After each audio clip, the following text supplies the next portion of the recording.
Em nosso estudo de hoje, a lição 46 do livro Seara dos Médiuns, União.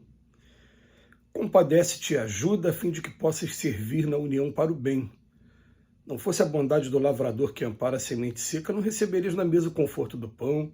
Não fosses o trabalho do operário que assenta tijolo por tijolo, não disporia de segurança no alicerce do próprio lar. Isso acontece nos elementos mais simples. Repara, porém, a atitude da vida para que ninguém falte à comunhão do progresso. Não condena ela o paralítico porque não ande. Dá a cadeira de rodas. Não malsina os olhos enfermos, brunilentes protetoras. Não relega os mutilados à própria sorte. Faz recursos mecânicos. Não se revolta contra os ignorantes que lhe torcem as cicatrizes. Acende a luz da escola. Não aniquila os loucos que lhe injuriam as leis. Acolhe-os generosamente no regaço do hospício. Imitando o sentimento da vida, sejamos uns para os outros, quando preciso, a moleta, o remédio. Olvidemos os defeitos do próximo na certeza de que todos nos encontramos sobre o malho das horas, na bigorna da experiência. Tolerância é o cimento da união ideal. E só a união faz a força, entretanto a força e força. Reúnem-se milhões de gotas e criam a fonte. Congregam-se milhões de fagulhas e formam um incêndio.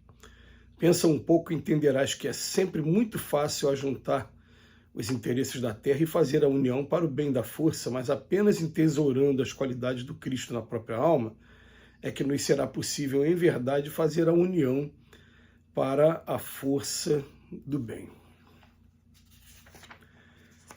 É muito interessante, eu me lembro de uma vez ter participado de um seminário espírita e aquelas dinâmicas que são feitas, dinâmicas de grupo, em primeiro lugar se pegou uma corda e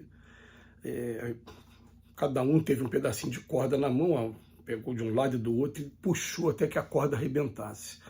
Depois foi feita a mesma experiência colocando de 5 a 10 cordas, uma do lado da outra, junta e misturou as cordas e pediu para a gente arrebentar. É claro que a corda ficou muito mais difícil de ser arrebentada. Até arrebenta, mas ficou mais difícil. A gente vai percebendo que quanto mais cordas engrossando, mais difícil fica de ser arrebentado. A gente vai percebendo no trabalho da mediunidade, principalmente, que o objetivo nosso aqui na Terra é o quê? É o nosso progresso, é que a gente compreenda o amor ao próximo e que a gente consiga desenvolver essas virtudes, abafando cada vez mais até extinguir totalmente esses vícios que a gente ainda traz na gente. E a gente precisa do melhor cenário para fazer isso. Então, um dia a gente vai ter aquela consciência de estar olhando de fora e pensando assim, o cenário que eu preciso para progredir é esse. Então eu tenho que preservar esse cenário o máximo que eu puder. A gente vai mudar aquele discurso, que é um discurso bom. Não estou dizendo que seja um discurso errado não, mas aquele discurso de que vamos educar os nossos filhos para que eles preparem melhor o mundo. A ideia é essa mesmo. Só que a gente vai começar a pensar assim, né? Esse mundo ainda vai ser palco de muitas experiências e podemos nós mesmos estar fazendo parte dessas experiências, porque já dizia o poeta Chico Buarque de Holanda, luz, eu quero luz, eu sei que além das cortinas são palcos azuis, infinitas cortinas com palcos atrás. O espetáculo da reencarnação ainda vai oferecer muitos palcos para que a gente possa estar atuando. Mas a gente vai perceber, até segundo a lição do Emmanuel, que a gente precisa muito estar unido em nossos ideais. E ele vem falar para a gente, olha, vamos prestar atenção que tudo que está acontecendo aqui na nossa casa, né, eu estou falando na frente de um aparelho celular que foi construído pelas mãos humanas, dentro das técnicas que a providência divina, ela providencia, trabalha. Aquela técnica que foi até abordada lá na década de 40, de 50, pelo Charlie Chaplin, no filme Tempos Modernos, quando ele fala assim, um produz uma peça, o outro produz a outra, e tem um no final que só sabe montar tudo sem saber como a peça foi produzida. Nós precisamos uns dos outros. Esse aparelho celular que está aqui na minha frente, ele tem muitas peças separadas. É frontal, é bateria, é a memória, e um monte de coisa. Cada um fabrica a peça e precisa se especializar só naquela peça, mas raríssimos você vai encontrar no mundo que sabem montar e fazer sozinho um aparelho como esse. Para você desenvolver os aparelhos mais complexos aqui da nossa tecnologia, a gente precisa da união de muitas mentes humanas e muitas pessoas trabalhando. Acaba sendo assim também na organização da nossa sociedade. Ele vem falar para a gente, se não fosse o lavrador, a gente não estava recebendo o pão na mesa, e se não fosse o pedreiro, a gente não estava aqui, ó, com essa parede maravilhosa que está aqui atrás da gente. Nada disso. Ele vem falar para a gente aqui, ó, que a sociedade também, o progresso, o que vem fazendo com a gente? Não está condenando o paralítico, está providenciando cadeira de roda para ele. Os olhos também enfermos estão recebendo óculos. Está aqui. Os mutilados de todas as sortes estão recebendo recursos mecânicos.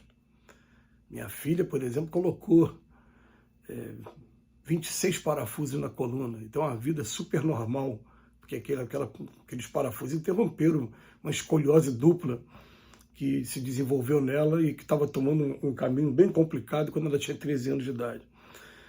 E não se revolta também contra os ignorantes, acende a luz da escola, também não aniquila os loucos, coloca no hospício. E Emmanuel vem falando para a gente, olha, vamos tentar pegar esses exemplos, porque a gente se espelha tanto em exemplos negativos, e a gente tem uma fase realmente da nossa existência que a gente tem que tomar até cuidado para não entrar nela de novo, porque a gente convive com pessoas que ainda estão só olhando o lado pessimismo da coisa o tempo todo, não. Então, o que acontece? A gente tem que ter esse cuidado de olhar para esses exemplos que são realmente os nossos guias.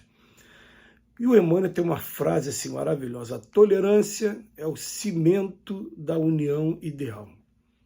A união faz a força, entretanto, a força é força.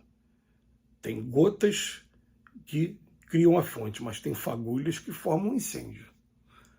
E a gente fica pensando assim, com a postagem que eu fiz hoje, com o compartilhamento dessa postagem, eu estou sendo o quê? Eu estou sendo essa gota que vai formar a fonte que vai dar vida, ou estou sendo essa fagulha que vai alimentar cada vez mais o incêndio que vai destruir? E é tão ruim quando a gente chega ao ponto de que, meu Deus, como eu tomei esse caminho e estou sendo um agente destruidor, um elemento que está levando só para a ruína. Mais um desses elementos. Alguém começou, tudo bem, mas eu não tive discernimento, não tive bom senso e não usei a minha razão quando dei continuidade a esse tipo de coisa. Até por conta de paixão mesmo. Hoje, muito dos motivos são paixões políticas mesmo. Mas a gente tem que começar a pensar um pouquinho, né? E entender que é sempre muito fácil juntar os interesses da terra e fazer a união para o bem da força. Tudo bem, mas é apenas entesourando as qualidades do Cristo na própria alma que nos será possível. A gente vai ter que pensar no seguinte o tempo todo, gente. Quando a gente começa a trazer o Cristo para a gente começa principalmente, aproveitando uma das lições do Emmanuel, que já ficou para trás, ele falava, como Cristo agiria se estivesse no meu lugar? Na grande maioria das vezes ele fala, não foi como eu agi. Mas só de estar fazendo essa reflexão, ela já começa a trazer mudanças em cada um de nós, essa vontade de acertar, que no meio de tantas derrotas a gente consegue uma vitória aqui, uma vitória ali, mas daqui a pouco o conjunto dessas vitórias vai fazendo com que a gente comece a se aproximar mais do coração do Cristo. E é claro que a gente, conforme a gente vai desenvolvendo, a gente tem aquela vontade de estar logo totalmente envolvido com o Pai, totalmente envolvido com essa harmonia celeste. A gente vai tendo um trabalho de busca muito mais intenso, até uma cobrança que se faz, mas essa cobrança a gente tem que entender assim. Por que a gente está olhando o cisco no olho do outro e tem uma trave no nosso? Então diz no Evangelho, não tem que ser rigoroso comigo. A gente acaba sendo mais rigoroso com a gente está buscando esse progresso todo. Mas vamos descobrir uma coisa, é através da união, a união com esses bons espíritos, é a união principalmente com o Cristo, que a gente vai conseguir. Que Jesus nos abençoe hoje e sempre.